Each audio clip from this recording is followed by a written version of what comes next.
నమస్తే రమగారు. నమస్తే చే రమగారు, జానపద కథలు ఏదైనా ఒకటి చెప్పుకుందామా? మామూలుగా రాజులు రాణులు మాయమంత్రాలు రాక్షసులు పిశాచాలు గంధర్వులు యక్షులు వాళ్ళు వీళ్ళుగా మారిపోవటాలు అవి కథలు ఉంటాయి బాగా. మన రామారావు గారు నటించిన చిక్కడు దొరకడు కదలడు వదలడు రాణి రత్నప్రభ అలాంటి సినిమాలు భలే బాగుంటాయి. పెద్ద లాజిక్ ఉండదు కథలో, లాజిక్కి బాగా అందవు. సరే ఇప్పుడు మన లేటెస్ట్ సినిమాలు లేటెస్ట్ కథలు కూడా లాజిక్లు లేనివే కదా.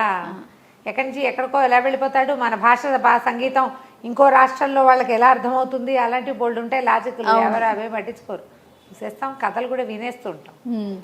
కొంచెం అలాగే కొంచెం లాజిక్ ఉన్న ఒక కథ చెప్తాం. తండ్రి కోసం. పూర్వం ఒక రాజుగారు ఉండేవాడు, కేశవ వర్మ ఆయన పేరు. ఒకే ఒక కొడుకున్నాడు, నిరంజనుడు. ఒకనాడు ఈయన నిరంజనుడు ఒక 10 ఏళ్ళ పిల్లాడిగా ఉండగా అడవికి వెళ్ళాడు వేటాడడం కోసం. సరే వేట పని అయ్యింది. ఏవో లేళ్ళు దుప్పుల్ని చంపారు, కొన్ని పులుల్ని కూడా వేటాడారు, ఏనుగు దంతాలు అవి దొరికినాయి. వీళ్ళన్నీ మోసుకుని వస్తుంటే ఒక యక్షుణుల సమూహం ఒకటి కనపడింది. గంధర్వకాంతలు, యక్షుణులు అనకూడదు, గంధర్వకాంతలు కనిపించారు. ఆ గంధర్వకాంతల్లో ఒక ఆవిడ పమిట ముళ్ళల్లో చిక్కుకుపోయింది. మిగిలిన వాళ్ళంతా వెళ్ళిపోయి ఈవిడ ఒకటి ఇక్కడ ఆగిపోయింది, చీర తీసుకుంటుంది ముళ్ళల్లో.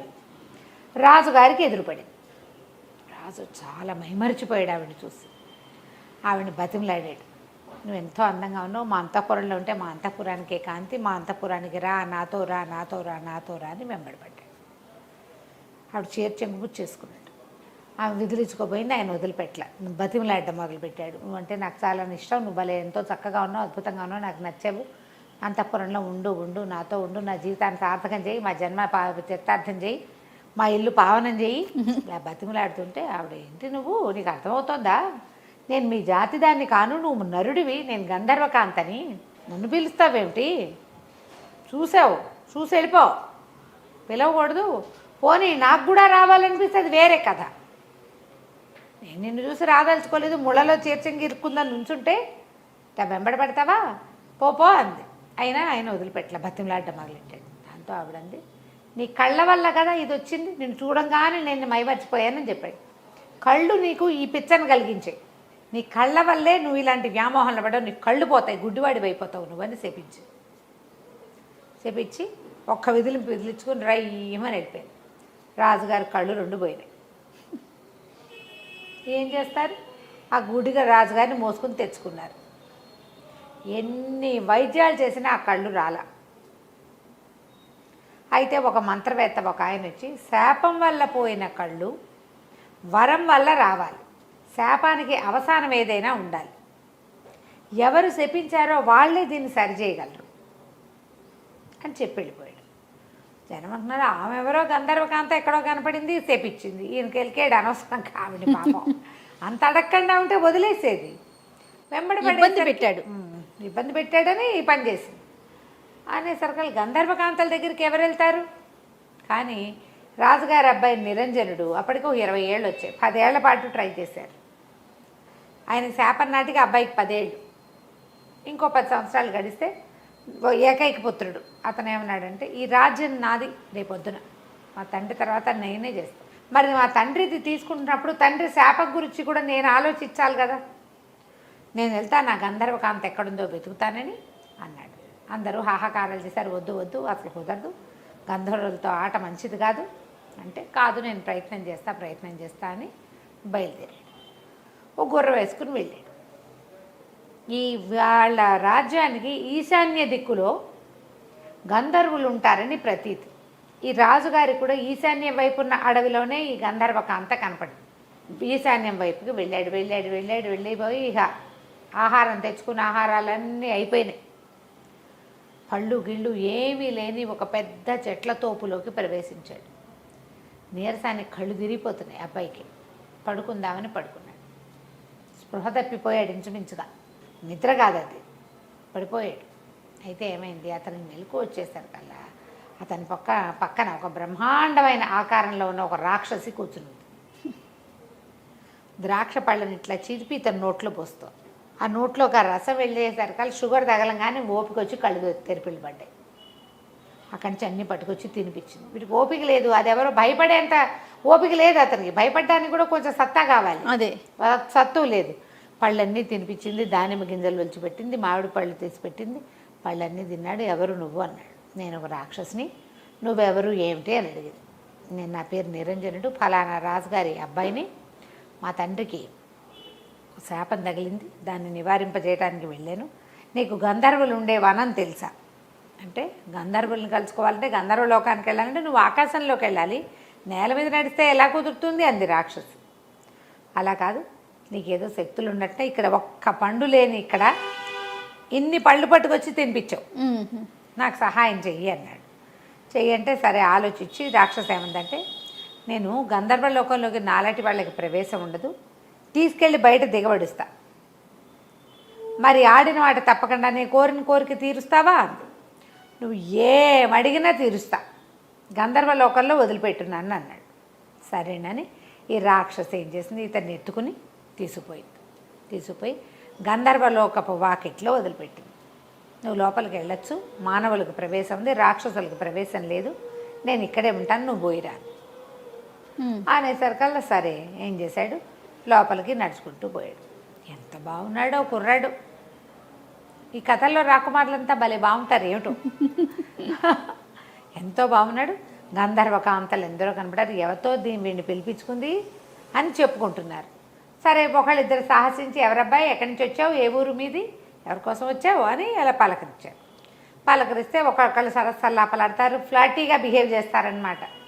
వాళ్ళు వీళ్ళు, అబ్బో భలే బాగున్నావు, ఏది ఇట్రావో ఒకసారి, ఆ చెయ్యెత్తు అది ఎత్తు, కత్తుందని నీ దగ్గర, ఇలాంటివేవో కబుర్లు చెప్పారు, మాట్లాడిస్తే సరే ఒకళ్ళిద్దరు అన్నారు, ఇత ఎంతసేపు కవ్విస్తే ఎట్లా, పాపం మానవుడు, వీడికి ఆహారం చూద్దామని తీసుకుపోయి ఏదో తిండి పెట్టారు. తిండి పెడితే అడిగారు, ఎందుకు వచ్చావు ఏమిటంటే, మా తండ్రికి ఇట్లా కళ్ళు పోయినాయి, ఒక గంధర్వకాంత మా నాన్నని శపించింది, మరి ఆయన కళ్ళు మళ్ళీ వచ్చే మార్గం కోసం వచ్చాను అని చెప్పాడు. అప్పుడు వీళ్ళంతా ఆలోచించుకున్నారు, ఎవరు మనలో ఎవరైనా మానవుడిని శపించింది ఎవరు చూసి, అప్పుడు గంధర్వ రాజకుమార్తె అయిన పుష్పోత్తమ ఆవిడ పేరు, ఆవిడే ఆ చీర ముళ్ళల్లో చిక్కుకున్నది ఆవిడకి. ఆ కబురు ఈ కబురు చేసి పుష్పోత్తమని పిలిపించారు. ఆ పుష్పోత్తమ వచ్చేసరికల్లా అప్పుడు ఈ కుర్రాడు అడిగాడు, మా నాన్నని మీరు తెప్పించారు కదా, ఆ శాపం పోగొట్టే అవసానం ఏదైనా చెప్పండి, కళ్ళు లేక మా నాన్న చాలా బాధపడుతున్నాడు మరి అని అడిగేసరికల్లా ఆవిడ ఏమందంటే, నా వెంటపడ్డాడు, లేకపోతే నేను చెప్పించేదాన్ని కాదు, రా రా రా అన్నాడు, ఆ కళ్ళ వల్లే అతను ఆ వ్యామోహంలో ఇరుక్కున్నాడని నేను కళ్ళు పోవాలని చెప్పించాను, సరే ఓ పని చేస్తా, నేను ఇప్పుడు వచ్చి శాపాన్ని నివారించలేను అని తలలోంచి ఒక పువ్వు తీసిచ్చి, ఈ పువ్వు పట్టుకెళ్ళి, ఈ పువ్వు కళ్ళకి తగిలిస్తే అతనికి చూపు వస్తుంది, కాకపోతే ఒకటే నియమం, ఈ పువ్వు తీసుకెళ్ళి కంటికి తగిలించేవాడు ఆడి తప్పకూడదు, వాడు అబద్ధం ఆడాడా లేదా ఆడిన మాట తప్పాడా కనబోతుంది మళ్ళీ, ఆడి తప్పని వాడు అయి ఉండాలి ఆయన, అలాంటి వాడైతేనే ఈ పువ్వు పనిచేస్తుంది. సరేదని పువ్వు చేత్తపుచ్చుకున్నాడు. బయటకు వచ్చేసరికి రాక్షసి సిద్ధంగా, సరే రాక్షసి నువ్వు ఎంతో మంచి పని చేసావు, నీ వల్ల నాకు మా నాన్నకు సహాయం లభించింది, ఇప్పుడు చెప్పు నీకేం కావాలో చెప్పు, ముందు నన్ను మా ఇంటి దగ్గర దింపన్నాడు. ఊరు దాకా తీసుకెళ్ళాక వెళ్ళొస్తాను, నీకేం కావాలో చెప్పు అన్నాడు. నన్ను పెళ్ళాడు నువ్వు అని అడిగింది. అది 10 అడుగుల ఎత్తుండి, వాన పొట్టుండి, భీకరంగా గుడ్లు బయటకు వస్తున్న లాంటి కళ్ళు, కోరలు, చిర్ర జుట్టు, ఇనపగదల లాంటి జబ్బలు కాళ్ళు కలిగినటువంటి బ్రహ్మరాక్షసి నన్ను పెళ్ళాడు, పెళ్లి చేసుకున్నాను. ఏం చేస్తాడు? సరేనన్నాడు, నువ్వు ఇక్కడే ఉండు, ముందు మా నాన్న సంగతి చూసి వచ్చి నేను పెళ్లి చేసుకుంటాను అన్నాడు. పిశాచి లేదా రాకాసి సరే రాజ్యంలోకి వెళ్ళిపోయాడు. తండ్రి దగ్గర కూర్చున్నాడు. అక్కడి నుంచి తండ్రికి కళ్ళకి ఆ పువ్వు తగిలిచ్చాడు. కళ్ళు వచ్చేసినాయి. అందరూ ఆశ్చర్యపోయారు.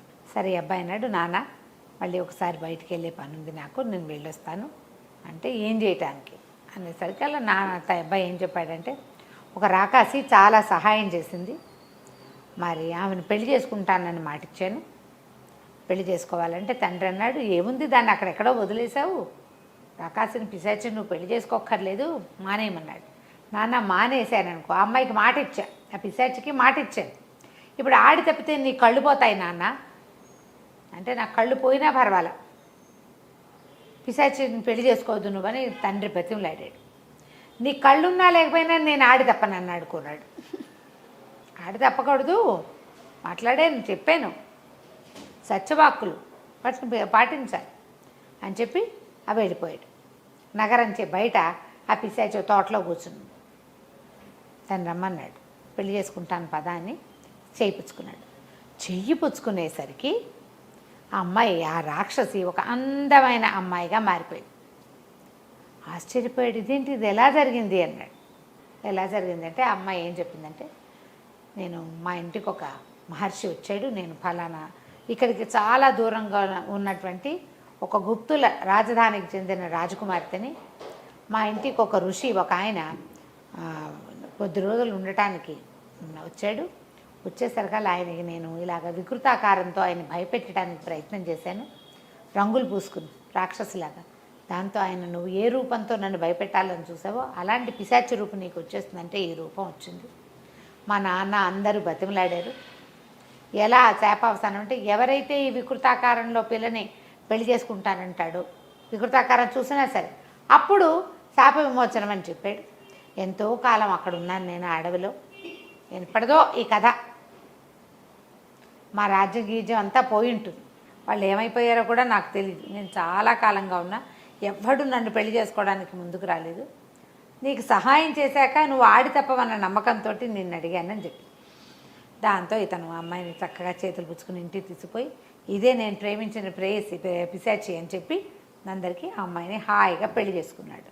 తండ్రికి కళ్ళు వచ్చాయి, ఇతనికి భార్య కూడా వచ్చింది. తర్వాత నిరంజనుడే ఆ రాజ్యానికి రాజై ఎంతో కాలం పరిపాలించాడు. కథ కంచికి మనం ఇంటికి. నమస్తే రమ్మగారు. నమస్తే.